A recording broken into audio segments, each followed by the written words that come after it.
It's not often on this show we can say we are talking to one of the GOATs of the sport. And we're doing it today because we're going back to field hockey, which I'm actually surprised we haven't covered as much on this show as we should have. But for the very first time on this show, a kookaburra as well, an Australian male hockey player, been to 4 Olympic Games where he's won 3 Olympic medals. Also on his resume, there are 4 Commonwealth Games gold medals, 2 World Cup golds, 7 Champion Trophy gold medals, the FIH Young Player of the Year in 2008, and most importantly, the only guest that I can say ever on this show I directly competed against. And I also want to say that I made him good. It's all because of me. I'm going to completely own up to that, potentially. We'll get to the bottom of that in this interview. It is an absolute pleasure to welcome off the podium, Eddie Ockenden. Eddie, first of all, welcome to the show. G'day, well, thank you.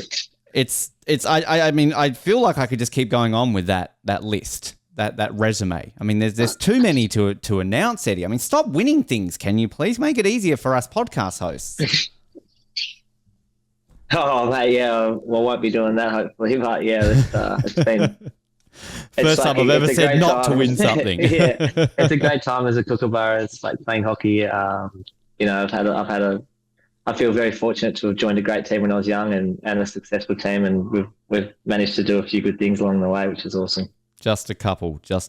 But I'm very pumped to learn a little bit more about this because, again, Tasmania, we're both proud Tasmanians. Way back in the day, in the days of Northwest graduates, getting started into hockey, because I believe your mother played hockey. So is that sort of what drew you directly into getting started into the sport? Yeah, that's right. She definitely played a lot, and for Northwest grads, the Bulldogs, definitely. I think it's one of those sports that's very community-based and family-based. So I think like a lot of us that play hockey sort of picked up from siblings or parents or, friends that have played. So it's very community-based, which I think makes it a fantastic sport, but definitely followed sort of like the family progression into hockey. Did you ever have a chat with your mum around sort of what got her into the sports and why she ended up playing for Northwest graduates at all? Because I remember that conversation with my dad when I started playing hockey as a young kid, sort of why he did and why we ended up going the club route that we did. Yeah, I think it's a good point. I definitely remember when I was young, my mum enjoying the social side of hockey, and she had a lot of friends at Northwest grads, and therefore we met a lot of her friends and the kids of friends, obviously. So I think like seeing that as a youngster probably, I think drew me into sport, like the social community aspect of sport, having a lot of friends and your parents having friends around the club or the hockey or the sport or whatever. But yeah, I think now you mention it, thinking about that sort of thing, I think like makes, one of the reasons why I might have enjoyed the hockey or started playing or fall in love with it a little bit more could be for things like that. Because I remember my dad, when he was, say, very young, he actually played for OHA. And yet when he got back into the sport, he somehow went to what was then Prince of Wales, as we now know, called the Diamondbacks. And that's sort of why we went that route. And as you're saying, it's that community feel, the social side of things. And I feel like once your family's kind of connected to a club, particularly in a small city like Hobart, that's kind of your club for life, so to speak, isn't it? I think, yeah, it is a little bit. But one of the things, like, especially sort of traveling the world and playing club hockey, in Perth, where the team's based, and also in Europe and things like that. One of the really the great things about hockey in Tasmania and hockey in Hobart, as where I grew up, it's one hockey venue where all the clubs play at. So whilst it is sort of like the traditional club lines, you do see the same people from other teams and other clubs, men's and women's teams, veterans, juniors, all the way through. You do sort of see them regularly every week at the same venue. And I remember being at the Tasmanian Hockey Centre in Hobart sort of like all Saturday. I'd play my junior hockey there, watch the senior games, all clubs, because I loved it. And then I'd be playing on the fields on the side with my friends, and I'd walk home at night, being there all day. So you sort of do see a whole range of people, and they'd look after you and look out for you and look after you while you're there. And then, yeah, I mean, like that's just a great environment, I think, to learn the sport and also practice the sport and watch the sport and be with your friends at the same time. So they're sort of the very fond memories that I've got.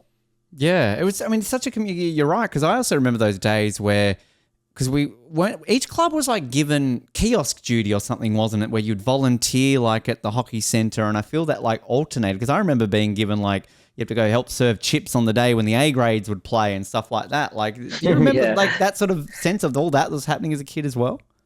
Yeah, definitely. I remember I used to love doing the ball patrol, like the ball Yes. person, the ball boy. So I'd do that for the senior men's teams. And I think because like I did it with some mates, so you'd be out on the field at the same time, sort of rolling balls on. But you also get such a good vantage point. Like obviously, is a bit of a like I love sports, so to be up close to my like at the time sort of like heroes, the senior club teams. I was like in awe of how good that they were in Hobart, and I used to love watching up close, hear them, swearing a bit and like giggling at that, getting sent off and thinking it's funny.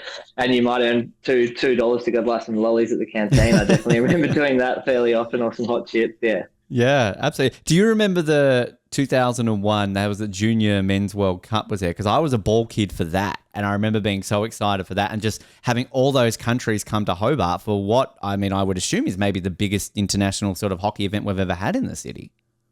Yeah, I definitely remember like trying to skip a few hours of school to go and watch the Australian team play. Like it felt like a massive thing, and being able to see that team like such quality hockey like that, I wasn't used to because I'd never sort of seen that as a kid. I would have been like 14 or something, but yeah, that was awesome. It was a massive deal. I think like I remember going away with a state team like in the under 15, so we'd all like wear our Tassie gear and go watch in our polar fleeces. And I remember definitely watching, and some of my great friends that were in that team now, like I played with them a few years later for the Kookaburra, so that's also pretty funny. Yeah, that's crazy memories of that. Were you active in other sports outside of hockey? I mean, could we have seen Eddie Ockenden a champion in a different sport had things gone a bit differently? I'd like to think so. I'd like to say so. And you never know. Like I did do every sport that I could possibly do. I loved it when I was a kid. Still do. I loved watching it, playing in the backyard, and also sort of like formally participating. Definitely love cricket, tennis and basketball, hockey, obviously, athletics and things like that. Yeah, I think I was very lucky that I had access to all those sort of things when I was a kid, and I definitely loved doing it. And I loved playing like sport with my friends, and the team aspect of the sport, I think, was really what I gravitated towards as I sort of figured out where I wanted to go or what sports that I was falling in love with the most. And I think like I do think as a kid, I saw a pathway to the Olympics that I thought was something that I wanted to sort of aspire to. And hockey was sort of that direction. I learned pretty early that I think the friends that I was with as a kid and the pathway to sort of like an Australian representation, like to the Olympics, was something that drew me to hockey, I think. But I might have just loved it more than the other ones. And then because you enjoy doing it more, you do it more and get better, and it carries on like that. I don't know. But yeah, I'd love to say that I could have done something else if I wasn't playing hockey. But the reality is, who knows? I'm sure in a different world, an alternate universe, right, it could have happened. I mean, do you remember sort of then watching Sydney, for example, seeing the success at obviously the Hockey Roos at the time, the Kookaburras getting bronze, even going back to Atlanta? I mean, were those sort of moments when you're watching the Olympics, is that kind of what lit a bit of a fire for you to want to try and become an Olympian? Oh, for sure. I think like nowadays there's a lot of access to watch all sports across sort of any platform. If you really want to watch it, you can sort of figure out a way to watch any sport in the world nowadays. But I think when I was a kid back then, the Olympics and the Commonwealth Games was sort of like one of the only times where you could actually like easily watch the hockey. So I think I was just like in the Olympics in general, I loved it, but having access to watch so many men's and women's hockey games at a tournament like that, I remember, watching all the games at sort of like definitely Sydney with the timings, but I remember watching the Atlanta team and the 98 World Cup, the men's and women's teams over there as well. I remember I would watch anything that I could on the TV, and the Olympics was definitely part of that. I think Sydney, I mean, the age that I was at, like 13, I think we had 2 weeks of school holidays, so I was literally watching the Olympics all day, every day, which was unreal. Like I remember loving that. It's such a golden period too of hockey, because you look at the success the Hockey Roos had in that period, and then obviously the Kookaburras. I mean, a lot is said about the fact that the Kookaburras were, I guess, kind of cursed, could only never win the gold, finally didn't win in Athens, but outside of the Olympics, I mean, just the best in the world, just so dominant. And I guess for you at that point when you're really cracking into state teams, national teams and everything, to be exposed to some of those icons of the sport at such a young age. I mean, how did that help you at a young age to get adapted to the national scene in Australia? Oh, yeah. I mean, I think having access to sort of like the top elite players in any sport, like seeing the pathway there, or like say if I go back to Tassie, I love seeing the kids there, and they might be aspiring to play for the Kookaburras or the Hockeyroos, and them to have sort of access to come and see me at the hockey or playing the club game or just visiting. Like I always love being out of the hockey, and just those kids can sort of have the access and see the pathway there's possible for them if they want to do it. I think that's a huge part of like a development in a kid, and just dreaming and aspiring to it, that you can do it, and there's a visual representation of what's there. And I think hockey does it really well because it's very community based in every state. There's players that play for the Hockeyroos and the Kookaburras, so for them to be back in their home states or playing for their state teams, there's definitely access for kids to see us or come and meet us and ask us questions and all those sort of things. So I think we're accessible to kids to see. Which, again, kind of, do you sometimes when you're in Tassie or you're doing some sort of clinic and you're seeing these young kids are probably wide-eyed, like, he's Eddie Ockenden, like you can put yourself back to when you were that age and meeting sort of people that would have been at the same point you are now, so to speak. Yeah, for sure. I remember the Kookaburras coming to Tassie, and I don't remember what year it was. I was again a ball boy for Australia versus the Netherlands as a kid, and I think Matthew Wells was sort of early on in his career, another Tasmanian and an Australian great. Like he was super young playing at that game, and yeah, like just to see them and meet them, and it was like, it was easy. Like I was nervous and too scared to talk to them, but I still loved it. And sometimes I think kids they're going to be like, they might really enjoy it, but just to make, like, for me, I always say just enjoy the game, like just you're good, you're here, you're having fun, keep doing it, keep playing with your friends, and that's sort of the way that, you can improve by just enjoying it. You made your Kookaburras debut in 2006. Do you remember much from that game and sort of the feelings of making that debut for Australia at the time? Yeah, I remember it, definitely. I think like, so, yeah, I was in the Junior World Cup in 2005, and the next year, I finished school in 2005, and the next year I sort of was selected early in the year, and sort of like I was going to move to Perth early in 2006, so that was obviously a big move, but it was something that I really wanted to do, and I was just like so excited to be selected for that first team. I think that's sort of like a realization that like when you're a kid, you dream, I want to play for Australia, I want to do this, I want to go to the Olympics. And then I think when you first selected, it's just like it's a surprise and a big like wow moment that like, you dream that like your childhood dream, like you're feeling like a kid again, like it's actually going to, come true. And I definitely thought early on in my career, like, I think pretty natural. You just sort of think like, am I good enough to be out here? Like, I don't want to, I'm playing with all these guys that I've watched win Olympic gold medal 2 years earlier in Athens. Am I good enough to be part of the team? And I want to be, but I still know I'm going to develop and get better. But it's just a whole mix of feelings like that go through your head, I think, when you first start, which is normal. And I definitely had that. Which do you once you crack the side, is there a level of confidence that, okay, I'm here now, I've made it, I'm going to remain in the team? Or does that sort of still, do you have to give yourself a few games, a few tournaments to really feel that, well, I'm part of this team now, I'm always going to be named in the squad for every sort of tournament?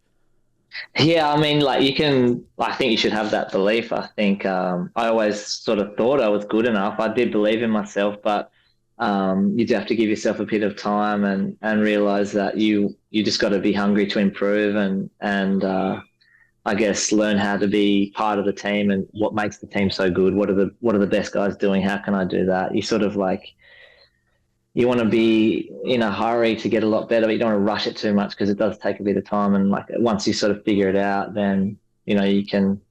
That's why we train every day. You can do your best to reach your potential. Like you sort of are always trying to do that. You're always trying to get better. But I think like when you're young, it takes a bit of time to find your feet. You don't want to rush it too much, but as young guys, we always want to be in the team and want to be better than what we think, where we're at, probably try and rush there quickly. Fast forward a couple of years into your first Olympics in Beijing. I mean, you touched before on sort of that desire to go to an Olympics. Hockey's what took your path. Before we get to the competition side of things, I mean, do you sort of distinctly remember going to Beijing in terms of like showing up at the village, you get your uniform, all those little things that come with being an Olympian? And did any moment kind of hit you that, shit, I'm an Olympian? I think just probably going back to what I just first touched on before, when you're actually selected in that team was the real, I think, the moment where you think like, whoa, I'm selected in an Olympic team. I'm going to go to the Olympics. I think that's the craziest point. Like we trained sort of just, I guess a bit of background. We trained for most of the year as a squad of say like 27 and 16 people get selected to the Olympics. So we might be with the same squad for 5 or 6 months of that year and even before. But, coming down to Olympic selection, we select 16 players only. So that's quite a tough selection. And I guess the first time, I made that, it was again, I had a lot of belief, but it's still that time where you think like, oh, wow, I'm actually going to go to the Olympics. And the rest of the stuff's awesome. Like the good thing, I think, with the Kookaburras, and I learned like, okay, now you're selected, that's not all it is. You don't stop training now. You don't stop. Like you don't think too far ahead. We're gonna go to the Olympics and play well and be successful and have good performances. So being selected is, while it's very exciting in the very first part, I think that's when I realized the team that was around the experienced players. Like, okay, now we're selected. Now we have to keep training hard and make sure we're playing our best. It's not, you can't just go and turn up at the Olympics and say that's a job done. Getting the uniform in the village, that's just a whole different experience. It's just a crazy experience. I mean, I love it. I love going to the dining hall, sitting around, like looking at the other athletes, like spotting out for the stars and all that sort of stuff. But I think the main thing that I love the most is the actual games. You're playing against the best teams in the world, and they're at their absolute peak. They want to win, as much as what we do, I'm sure. So that, I think, still for me is the most amazing part of the Olympics, is going to do your sport and doing it as best as you can against a team that's really good. You've opened the can of worms for me now, Eddie. Star spotting. Who have you seen over the years? Did you ever, see LeBron or Kobe or anyone like that and go get a sneaky selfie or something?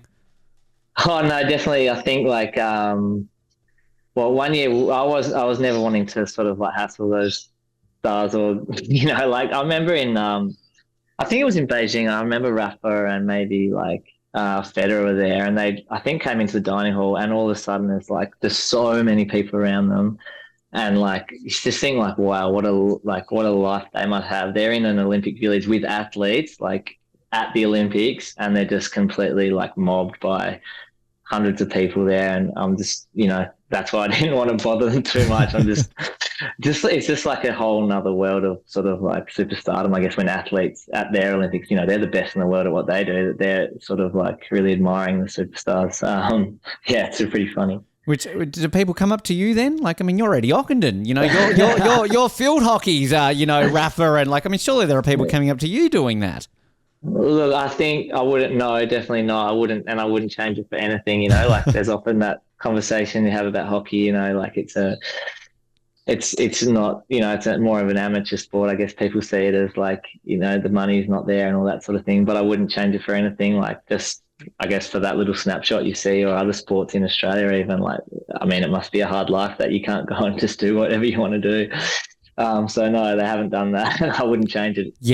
Yet, I'm saying right now, when you get to your, 7th Olympics by Brisbane, the stadium will probably be named after you by then. But I'll take that. You're welcome. But I mean, I can also imagine that, Tokyo's maybe not a good example because it was obviously a very unique Olympics, but let's say Rio, that at that point, that's your 3rd Olympics. So things like that are kind of old hat by then, whereas maybe as a 21-year-old, you're a bit deer in the headlights. All these are new experiences. But by the time you get to your 3rd Olympics, this is just part of the parcel, and maybe you focus a little bit more on the competition and don't get distracted by those sort of things.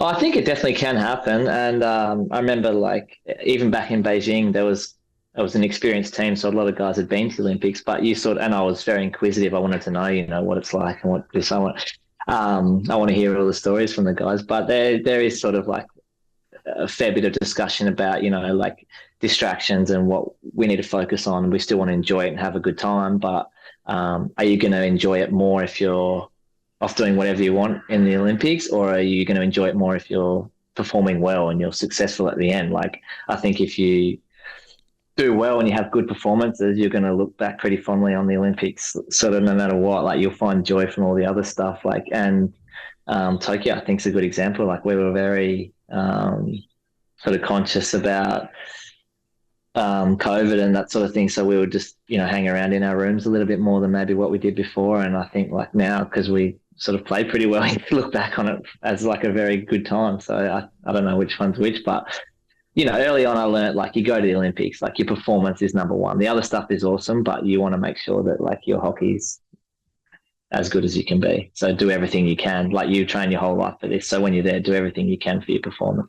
Which on that performance, because I can imagine that was a unique experience, Beijing, because your first Olympics, but this is reigning champions. The Kookaburras are coming off Athens after winning that, and all these questions had gone. Every question that was always asked for an Olympics, when are the Kookaburras going to win a gold? When are they going to break through? They did it, so they've got a different target on their back. But ultimately get the bronze in Beijing. Is it a mixture of emotions for you? Your first Olympics, first medal, but there's that disappointment because it wasn't defending, it wasn't a gold? Like, kind of how did all that sort of feel after Beijing?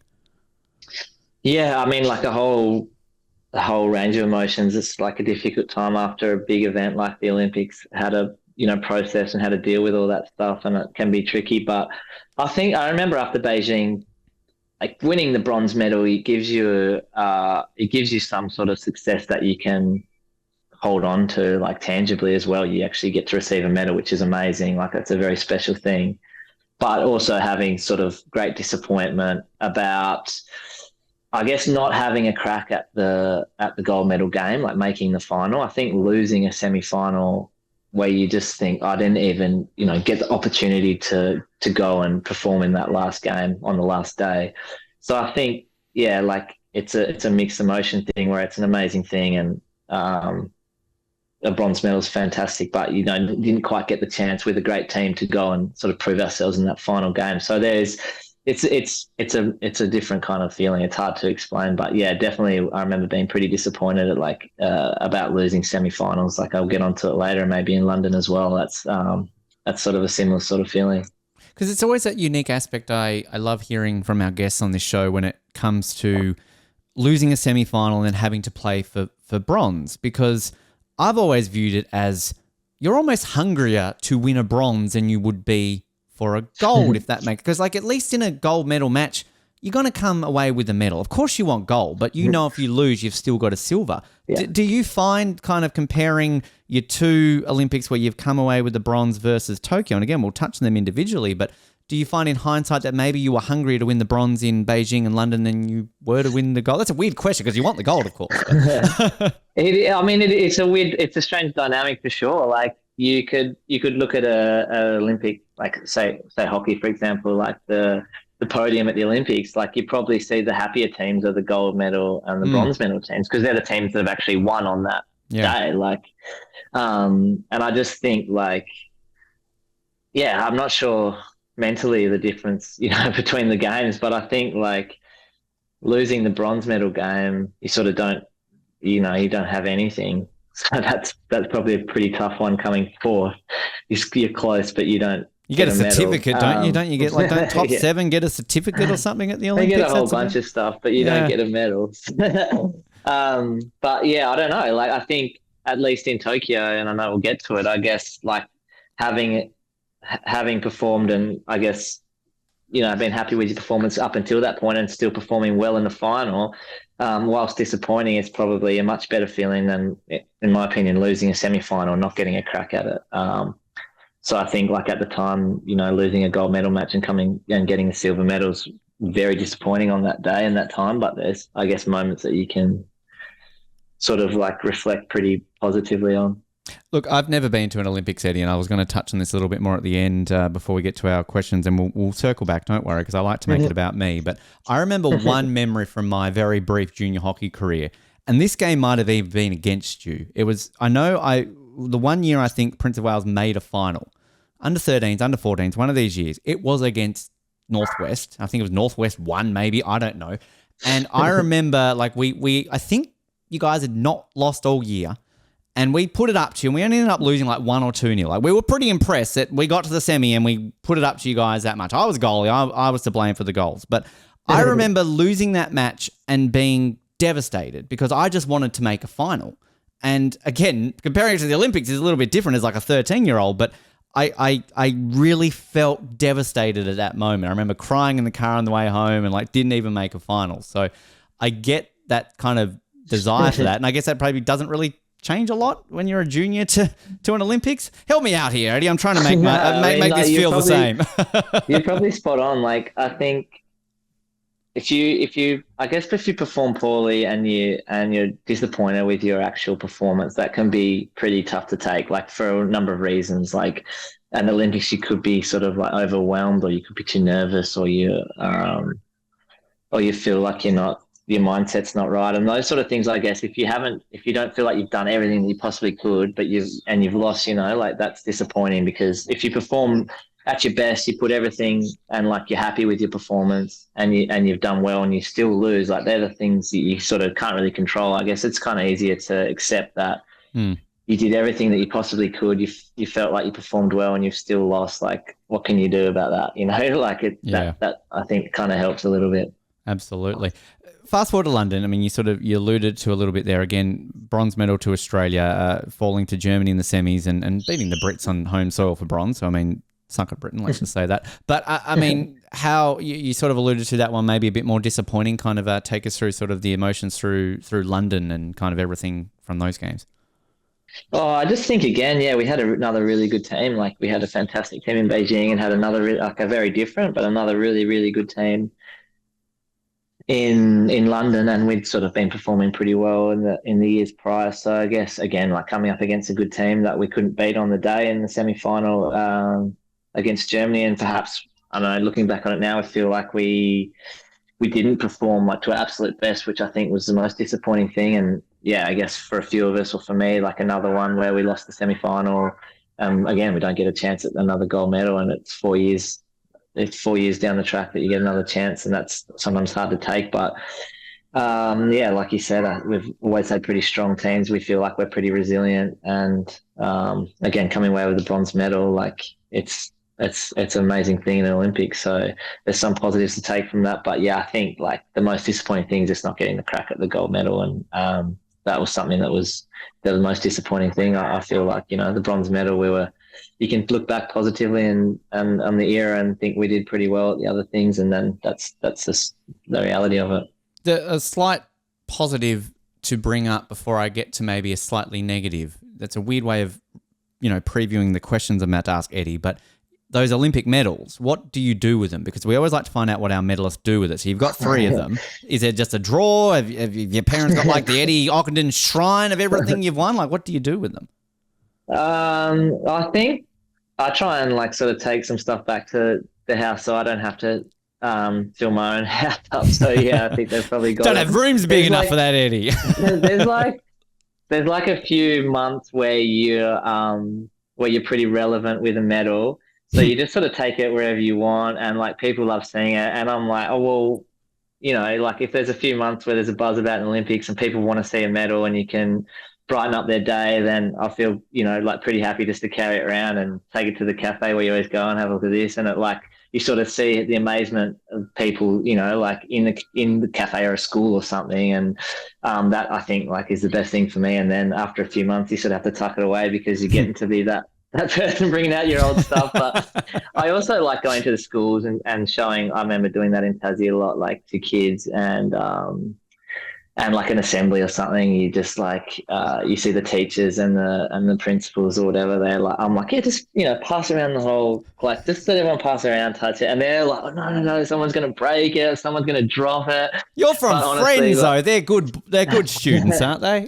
Go to all the schools, all good kids, and I mean, like they're very like obviously because it's not their property, they feel a bit like this special thing. We're going to break it and ruin it for you. But honestly, like in a few months, I'm probably not going to see it again until I'm 50 or 60, where you do sort of bring it out and need to remind everyone that you did do this once. So I'm like, rather people see it and like look at it, and if they're inspired by it or if they're amazed by it at that time, it makes you feel good. And that's what I did. I'm sure you've asked this plenty of times throughout your career, Eddie, but of all the medals, the achievements, I mean, do you have one that is the most meaningful to you, be it Olympics, Commonwealth Games, World Cups, any of those?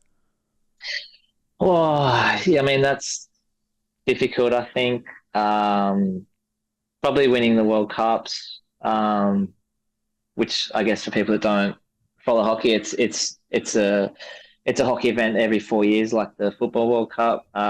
So it's a massive event on the hockey calendar. It's, we see it as important, nearly as the Olympics, probably just below, but it's a massive thing for hockey. And we won that in 2010 and 2014.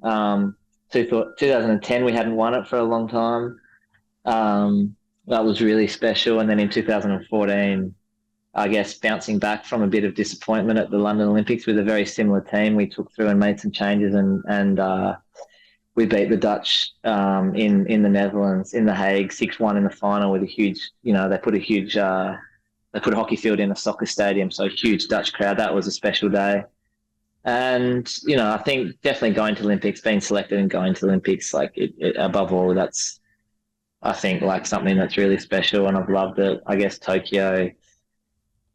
Thinking about it now, sort of like a real career highlight where we had such a strange preparation. We didn't play any internationals in the build up. We were sort of stuck in Perth as a team, and we felt like we performed really well over there, and we were, I guess, really positive with our tournament, even though we just sort of drew the final and lost in shootout. So I think that's right up there as well. It's such an interesting way of looking at the last two Olympics and just those different preparations, because you'd say that in Tokyo, but I mean, Rio, world number one. I remember the hype and everything going into that, but obviously go out in the quarters.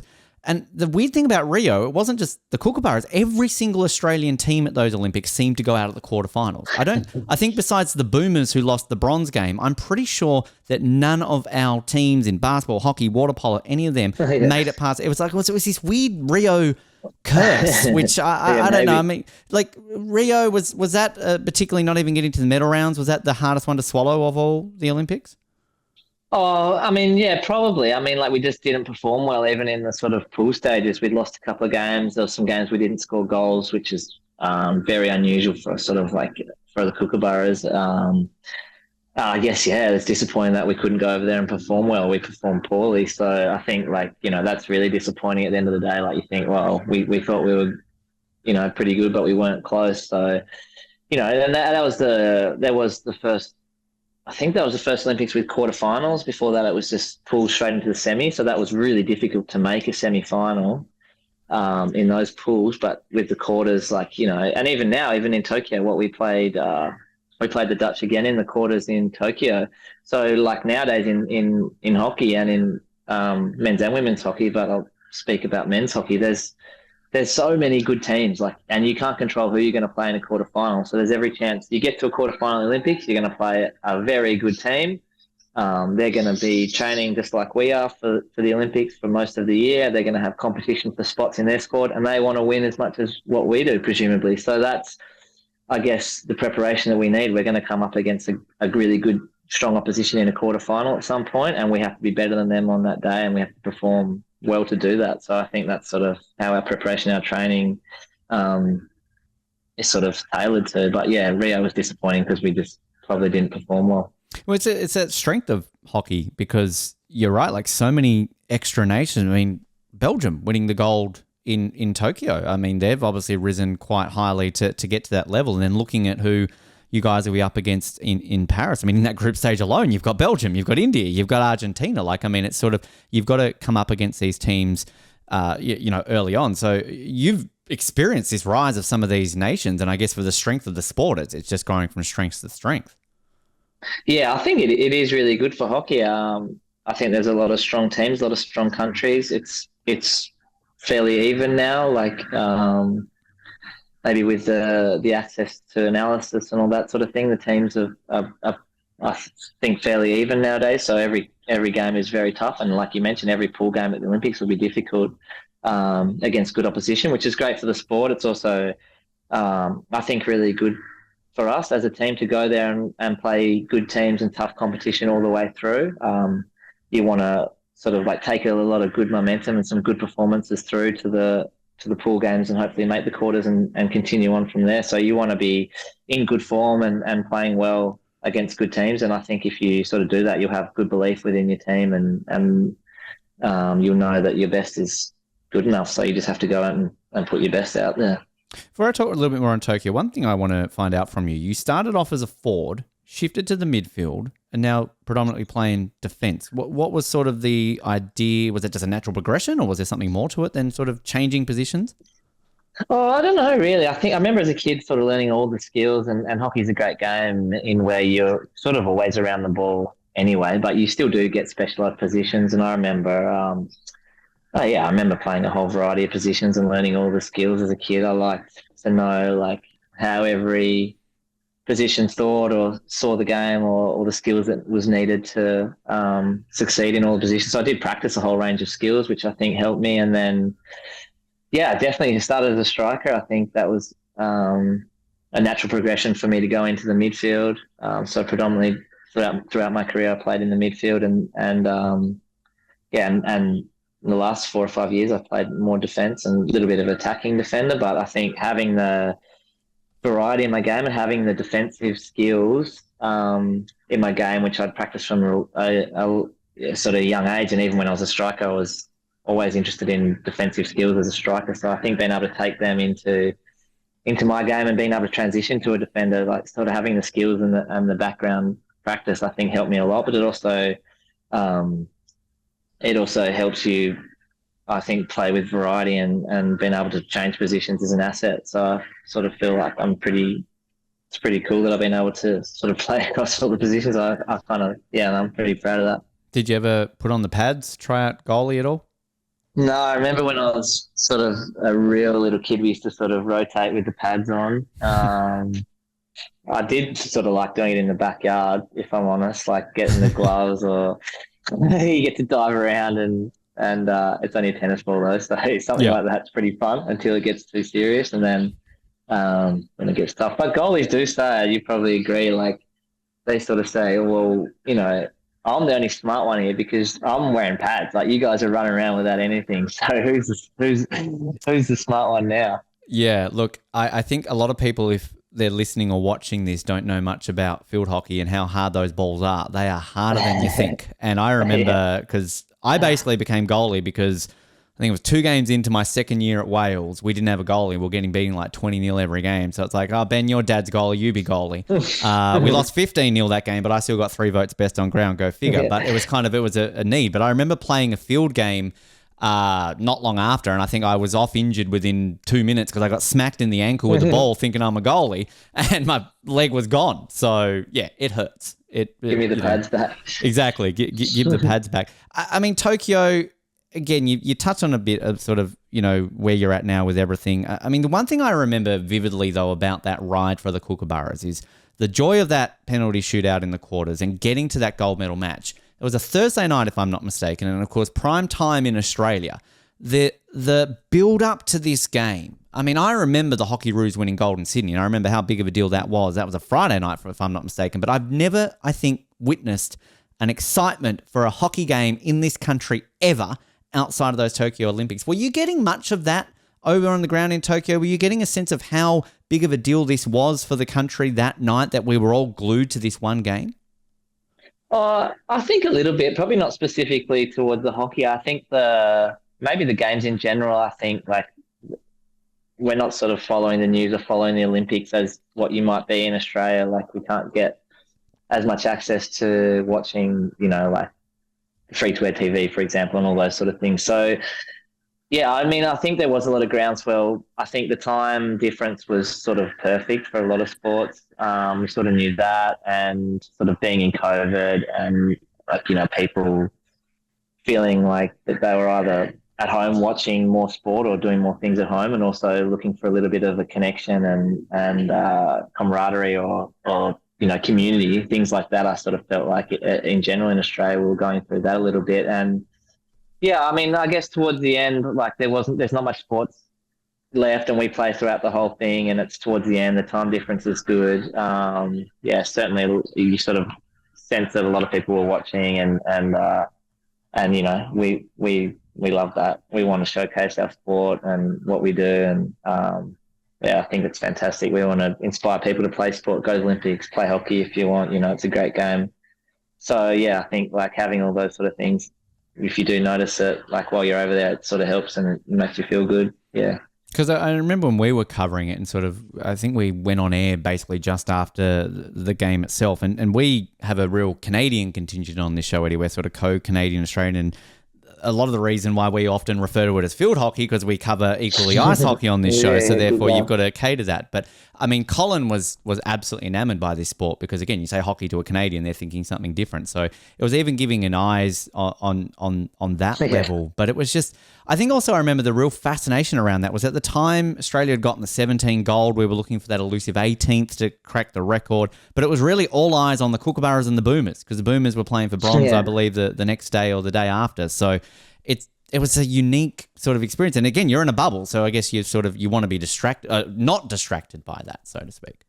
Yeah, I guess you like when you're there, there's so many things that are there that's going on. And I guess like, I think you're doing yourself a disservice if you don't do your absolute best for your sport. So being hockey and like, to be honest, like it's nice seeing people succeed and Australian teams and individuals doing really well.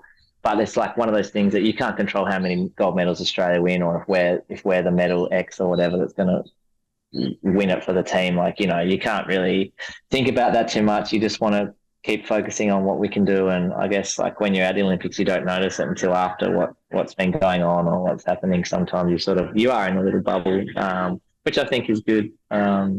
But yeah, it's certainly a different experience, like compared to, the last one I got to be at home and watch, for example, was, way different. It was a long time ago in 2014, but it's sort of a very different sort of experience. In terms of that penalty shootout, as captain, are you deciding who takes the shots or is that down to the coach? The coaches, we sort of train them a lot during the year. There's every chance that one of those knockout games is going to be like at a draw at some point. So it's something pretty serious that we sort of train, all the time for all tournaments, especially the Olympics. So there's a higher chance that one of the games is going to be a draw and you do a shootout in a knockout game. So we have a lot of practice, and I guess throughout the year, guys have shown confidence or are scoring a lot and can handle the moment. So I think that the guys that have been chosen to take it, like it's very considered and thought out process because there's every chance that you need to win one. So the reason I asked that is because you didn't take a shot, but I mean, were you ever in consideration? Could you have just made the captain's call and gone, nah, I've got this. Come on, now's my moment. Definitely not. I think like it's obviously a very considered process. Like if I was consistently scoring or good at them, then yeah, I probably would be, but I wasn't. So yeah, no, it's interesting because I think the final in Tokyo, yeah, I'm trying to think like, I think the last few World Cups as well in the final have been shootouts. So it's I guess when you get two good teams, there's every chance you can have a draw, obviously. But I mean, and then also at the time in Tokyo, like because we lost in shootout, I was just thinking back, like in Athens when I watched the Kookaburras win, like they got to go to overtime and fitter and can play better for longer, and they scored a goal in overtime. Like, could we have done that? And I thought we're playing well towards the end of the game, so like you want to play extra time, maybe that's better. But why is it changed? Because we were talking about that during the game. Like we were calling bullshit. We're like, bring back Athens. Where's Jamie? Jamie's out there scoring the goal. Like, I mean, this was like straight to penalties. What is that? Look, I don't think hockey's been very progressive in changing the rules, like to suit like either the speed of the game or the watchability and attacking styles. And I think it's done really a good job of showcasing that. I think this one's probably commercial, like fitting into TV segments and a lot of times and trying to get on countries' TVs and capture the audience. I think it's probably about that a little bit. And I mean, like, it's not something that, whatever it is, what it is. Like, you don't worry about it. You just practice your shootouts more and you back our team in to win the next one because we're very good at them. And we've got good goalkeepers. So, like it just is what it is. But yeah, it's certainly one of those things. As long as you know what the format is, right? Like it's not a case of on the day, flip a coin. It's going to be extra time in that. I want to just touch on Paris in terms of where you're at. We'll get to that in a moment. But the venue itself, which I'm going to butcher the name of this. The Stade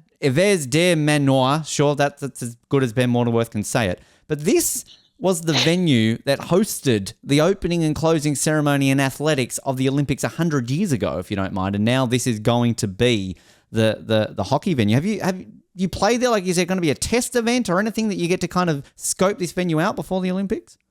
I think they have had some games there. We won't go there beforehand, which is pretty common, I think. Like, for us, and one thing about the Olympics is, like, when you get there, you might only have a few practices on the field because there's so many men's and women's teams there that get it. They need to prepare the field, so you often have practice venues sort of away from the main field. So it's one of those things like that I guess people don't really understand. You don't get to practice there that much, so it's really exciting when you first go to the venue. Like, I don't sort of take too much notice about where it is. You see it and it's like, oh cool, I want to go there, and it's like gives you a bit of inspiration, but you sort of like try to keep a distance away from it until you're actually there. And I think when you get there, you can sort of like look around and take it all in. It's a really special time, like going to the change rooms and checking it all out and thinking, like, when you're there for training, like this is where we're gonna come back and we're gonna be great here and it's gonna be awesome. Like, it's the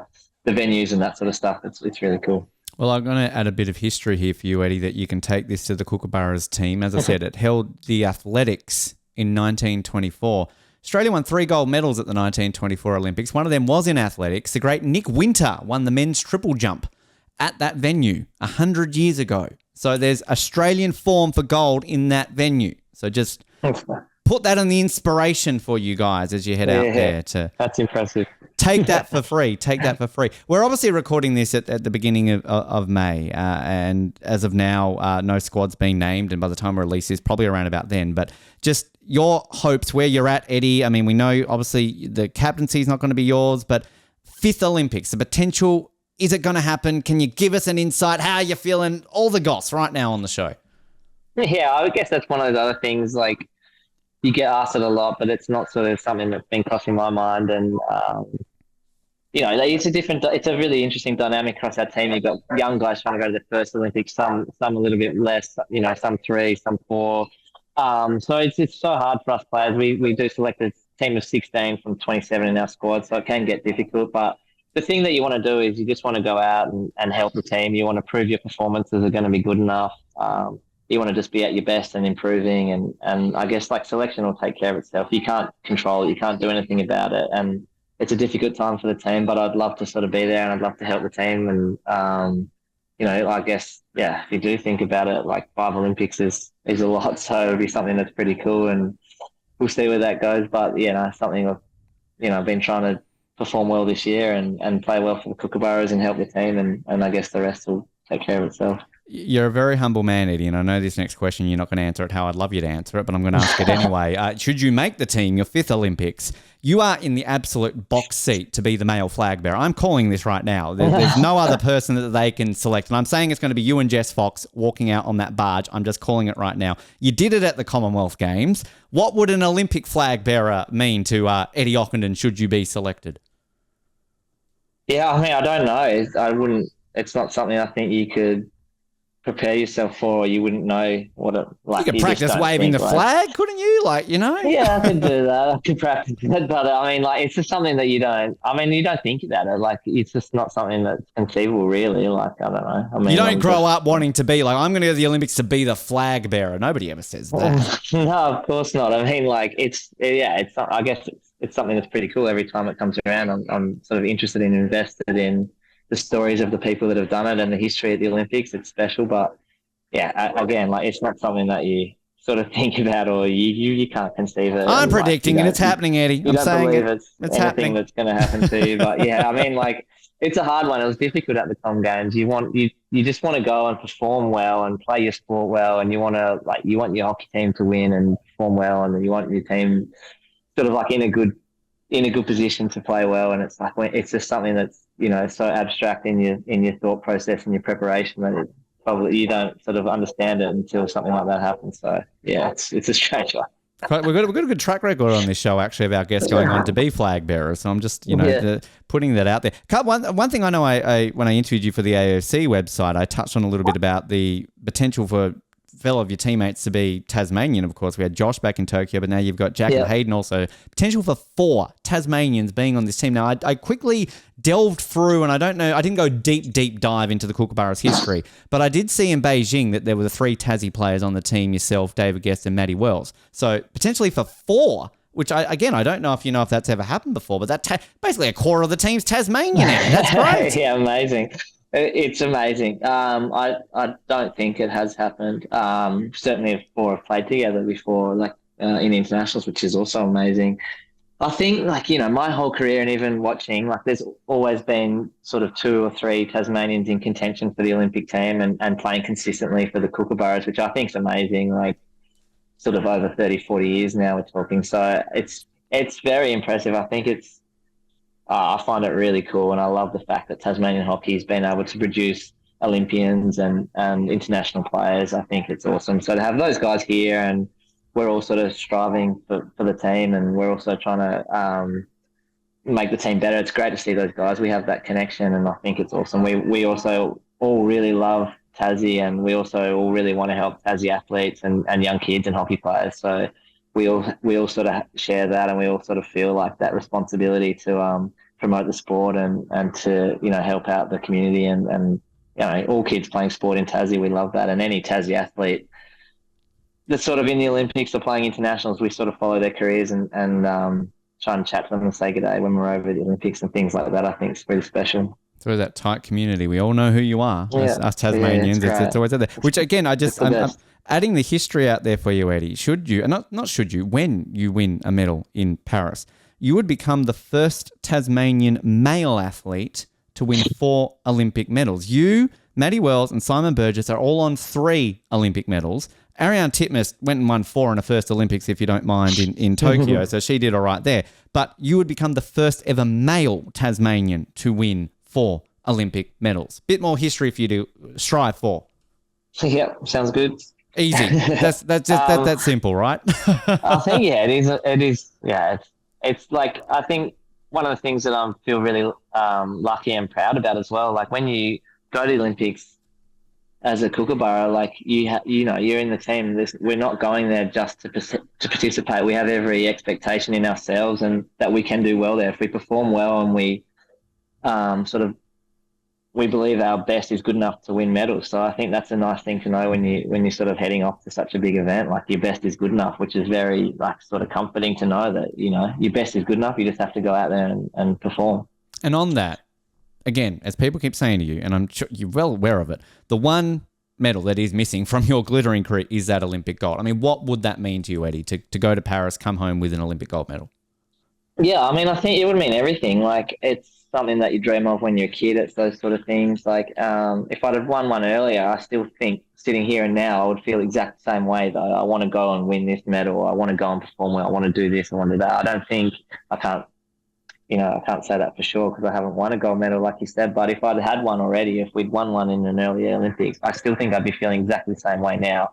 The moment right here now, we have such a great opportunity to prepare ourselves to go to an Olympics to win a gold medal. I think that's a great opportunity. It's also like a special feeling that everyone has a desire and the team sort of works so hard towards that goal, which is fantastic. And, you'll hear athletes most of the time say you want to go and, like I'm touching on Tokyo, you just want to go and perform to your best. And if you can go and work through everything that you need to in your preparation and your matches when you're there and you perform at your very best and you're happy and proud of the way you've played and you perform to your best, results sort of do take care of themselves. You can't control the outcome, but we know if we perform to our best that we're definitely going to be good enough. So, yeah, that's just one of those things in sport. We're going to have everything crossed and all that coming up in Paris. 2 quick things I'm going to touch on before I wrap up with our get-to-know-you style questions. You're a big fisher, I believe. You love your fishing. Tell us, where's the best place to fish in your opinion, in the world, Tasmania or anywhere? Sell us some good fishing spots. Yeah, definitely in the world. Probably sort of like the western lakes of Tasmania and the Central Highlands, the Central Plateau and the middle of Tassie for sort of fly fishing for trout. It's an amazing place, special place. I think I love going there, like sort of basically just bushwalking and hiking, and you see fish and you don't often catch them anyway. We don't anyway, but it's a special place to be. And I think I really like fishing. I sort of love just being around my friends. My mates are really into it. We could just spend time together, sort of, and enjoy doing something that we all love together. And I've always sort of liked it apart from that, but I don't like it as much as sort of I do when I get to go in Tassie with those guys and that sort of stuff. So, yeah, I mean, Tassie's a special place. Fishing definitely, like, around there is amazing. So, good place to be. Gotta pump the tires up on the home state, which brings me to my last question before I get to the get to know you style questions. I've pumped this up enough, Eddie. I am to thank for your career. For people who don't know, I was a terrible goalie in the junior ranks of Hobart, and Eddie used to score countless goals against me. I feel it's been long enough, Eddie. I think you say thank you to me, please. You are successful because of me helping you get all these goals over the years. Yeah, I think every little bit of belief and every little bit of confidence that you can get throughout your life sort of stacks one on top of the other, and it's sort of the building blocks and foundations of people's careers. So yeah, I definitely would have got something out of that, and take solace in the fact that it was probably a very difficult skill that I had to sort of perform to beat you. So it must have been a very difficult goal to score. So it wasn't thank an easy you for one. That means a lot to me. That really, solidifies my blossoming career for my first 14 years of my life in the sport of hockey. It's a comeback season. Masters is huge nowadays, and veterans hockey and that sort of stuff. So, what's actually really scary, and I don't know if you feel the same, is that when I was a kid and my dad switched to veterans, I'm like, oh God, my dad's old. He went off and played in like the national veterans competition for Tassie as a goalie, thinking, wow, old. I look back at that now, I'm probably my dad's age at what point he was then, right? And you're like, shit, what happened? How did that go by so quickly? I think that's a social trip. That's a good one to be involved with. And if I ever do play sort of like post Kookaburra's career, it'll be in a social capacity. So those sort of things sound a bit more interesting when you don't have to focus too much about performance. You can get to go away with your mates, and that sounds pretty fun. I'm saying you drop down to like 4th grade and play as goalie. Yeah, I'll do that. I'll do anything like that just to hang around and do something else, do something fun. There you go, Northwest grads, 4th grade. If you're listening, Eddie Ockenden's coming to play for you after the Olympics. There you go. You're welcome. Eddie, we wrap up every interview with a set of get-to-know style questions. As always, these are a questionnaire that were given to Team Canada athletes ahead of their Rio and Pyeongchang Olympics. I'm actually using a hockey player here, Antony Kindler played for Team Canada in Rio. Do you know Antony? You bumped shoulders with the Canadian team at all and know, at least have heard of him, maybe? Yeah, I'm not sure. I don't think so. But he looks very young in this picture. Very, very young. So, maybe one and done. I have no idea. This is completely out of your brain. You come up with the answers here, but there is an option. If you wish, you can draw. You don't have to. But if you feel after this interview creative, you can draw a picture of yourself. You can draw a picture of a teammate. How are your drawing skills, Eddie? Not the best. My kid's actually pretty good at drawing. I've got 3 boys, and they sort of rely on you sometimes. They're like, "Can you draw this? Like, draw a koala, draw a fire truck." So I must admit, I do Google easy X to draw, and you sort of try and copy a sort of cartoon version of that. So I'm gonna say I can copy little things on sketch pads, but if I had to draw me, I've got heaps of stick figurines and unflattering drawings from my kids from kindergarten and that sort of stuff. I'm probably better than mine anyway. Can probably always see me when I should also. This is our show mascot, Eddie. This is Cherry. He's our off the podium mascot. So if you need inspiration for any animals or stick figures, there you go. You can use him for inspiration for Paris. What do you think? Yeah, I like it. He's got a gold. So that's exactly right. He can help you out there. All right, let's start off with your the first question for you, Eddie. Your favorite ever Olympic moment is? Well, I think I'll just go back from not playing, and I think watching the Kookaburras win the gold medal in Athens in 2004. I think I was at the right age, and it was just a special time for hockey in the country. So I'm going to have to go that one just ahead of sort of some stuff from Sydney, but I'll go from the hockey from Athens. Do you get much of a chance to hang out with Jamie when he was still playing and sort of get to learn the inside of him getting that gold and the parties that probably came after it? Yeah, definitely. I love hearing. I played with Jamie for 10 years, so I definitely heard a few stories. I love hearing from the guys. What was like, what was so and so like? You know, I didn't play with them, but like, you know, you play with them. What was he like? What was he good at? What did they do? Or what did you guys do on this trip? And I love the stories. And you know, like in my career, I've tried to remember heaps and still, you know, tell some other guys some stories about this or that. I love that. Sort of like the ongoing culture from a team. Like you can spread it across a lot of generations, which is cool. Great. Love to hear that. If you could choose any Olympic host city, where would it be? I think like, I mean, I feel like Tokyo. I feel really bad for Tokyo because the Olympics was amazing, but they didn't get to showcase their whole event, and it would have been like an awesome Olympics. Like it was still great, but like they didn't get it to their full potential. So somewhere like Tokyo, look, I'm gonna say Paris. Like, why would I not say that? That's the one, you know. I may as well just say Paris. That's going to be the one that we're looking forward to. You know, it's a great city. Um, it's a great place for sport. So I think Paris. Great answer. I'm sad you didn't say Hobart. We could have Yeah. rejigged the Hobart 2020 Olympic bid. You know? Yeah, we tried for a while.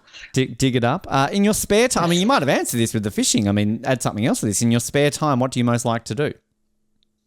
Yeah, I mean, there's lots of different things. Like if I have time for myself, then yeah, I love to go fishing or do things like that. Now it's a lot of playgrounds, doing stuff with my kids, like seeing them enjoy things. You know, be it whatever. I think that's one of the coolest things you can do, seeing your kids enjoy something and thrive or learn or just have a good time. I think that's been something that's been amazing for me. Like my oldest is 6, so the last 6 years, that's something that I've taken a lot of enjoyment out of. But if I'm on my own, yeah, I mean, definitely fishing, watching sport, or just mucking around. Like on tour, I love playing cricket or kicking the footy in the hallways of the hotels, that sort of stuff. But let's go with fishing or just mucking around with my kids. Do they have the hockey bug? Are they in like Minky or anything like that at the moment? Or? Yeah, they're trying a whole range of sports. So yeah, we're in Perth at the moment. Minky just started. The Minky season just started, and the 2 older ones play in the same team, which is pretty cool. Great. They seem to be really enjoying it, which is nice. Like, you know, I do not want to like put any pressure on. Like,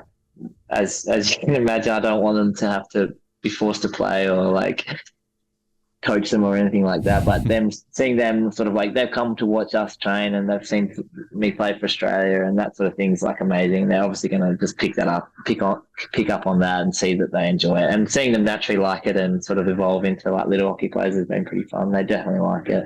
Good to hear. We'll see if we have a little junior Ockenden in the future. What is the weirdest instruction a coach ever gave you?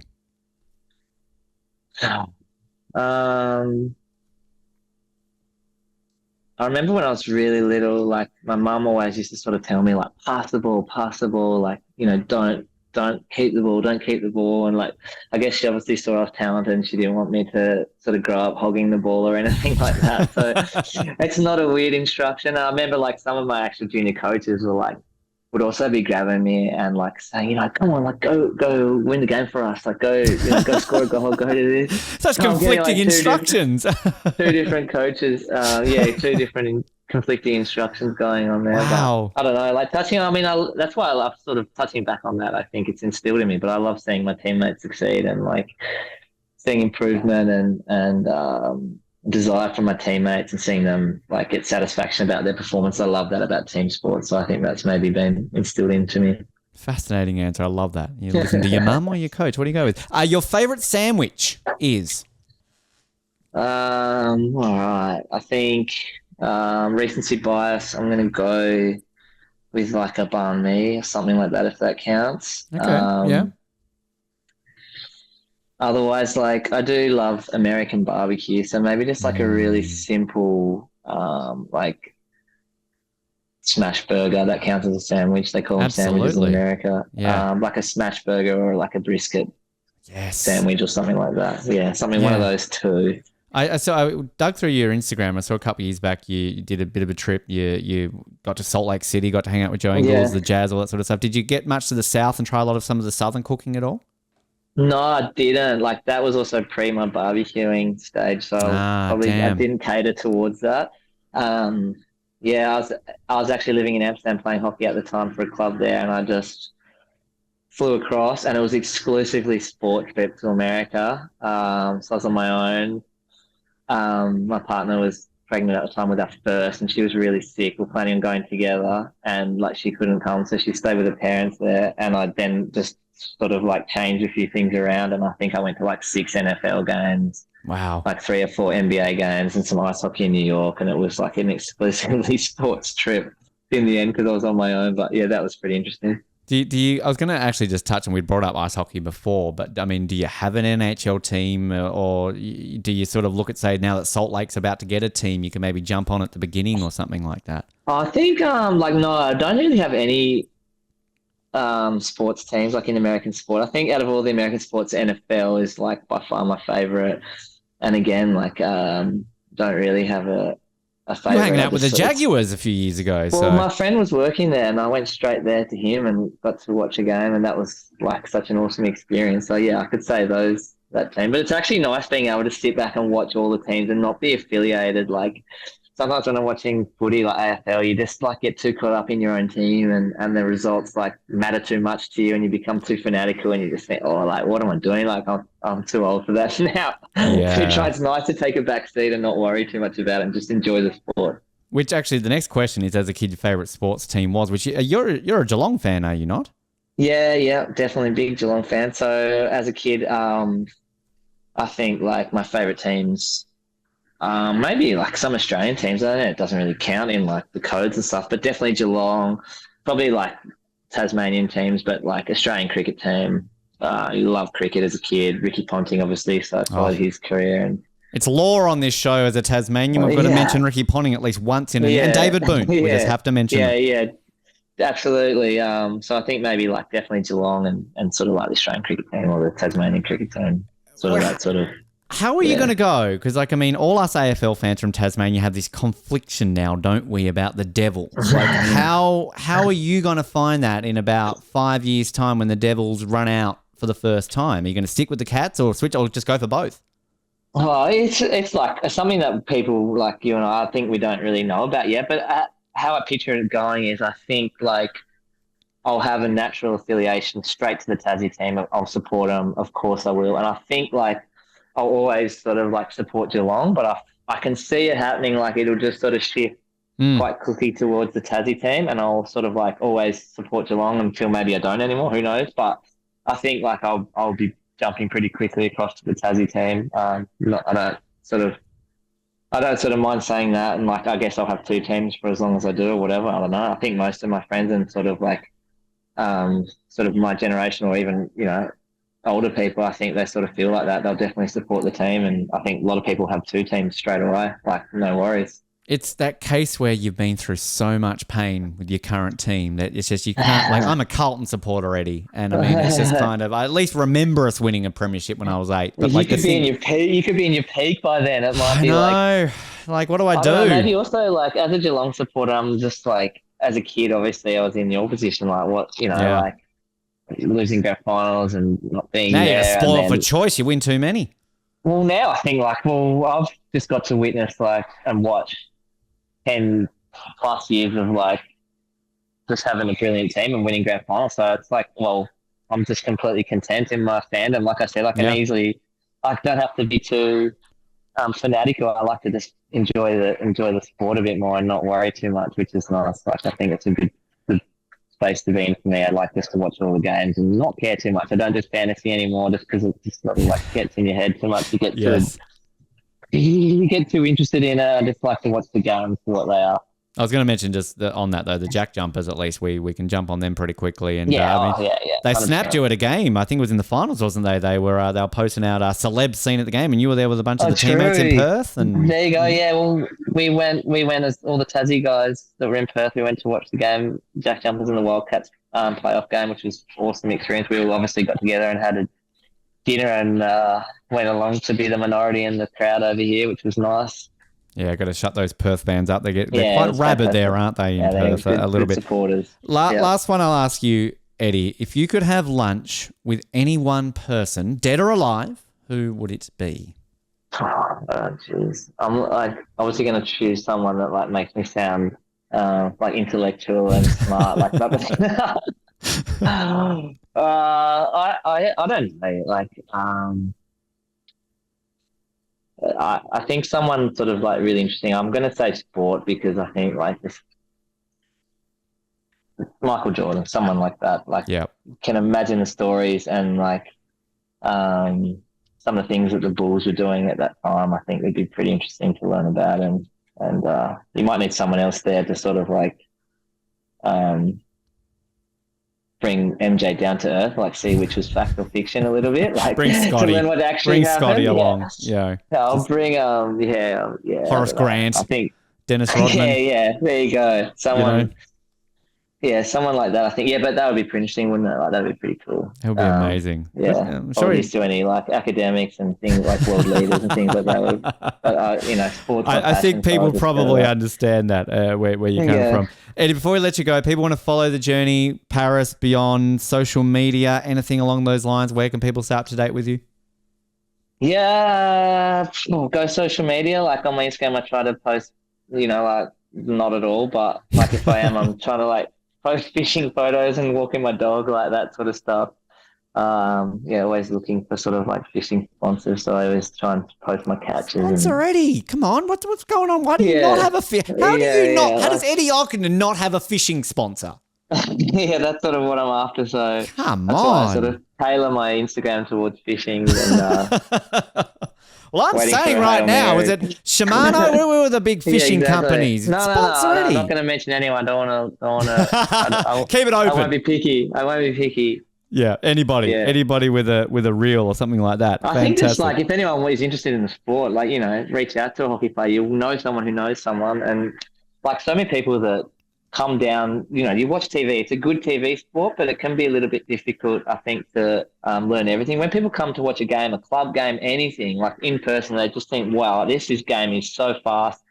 It's so interesting. It's so attacking. Like so much stuff is always happening. It's a very interesting game to watch." Like on TV for sure, but in person as well. Like I think if you're interested, just follow it. It's a great sport for kids to play. It's very inclusive, and like you can play from when you're 4 years old till 104 years old. That's like one of those things. I think it's an amazing community-based sport, which has brought a lot of joy to my life and a lot of people that I know in the elite environment and community environment. So just look out for it if you want to encourage kids and encourage people to keep playing sport as they get older as well. I think it's fantastic. Social games, social sports, community-based things like that. Just follow sport. But yeah, getting back to it, reach out to a hockey player or reach out. We're very accessible. So if anyone wants to know anything, send messages. Everyone knows how nowadays. You'll find someone, and I'm sure people will get back to you. That is an absolutely perfect way to end this, Eddie. I really appreciate your time, mate. Best of luck for Paris. We've got everything crossed for you to be on that squad. We know you're going to be on the squad, carry the flag, gold medal, all of those things that we've gone about. And I really do appreciate you vindicating my hockey career. So thank you very much. No worries. That was worth it. Thanks, Matt.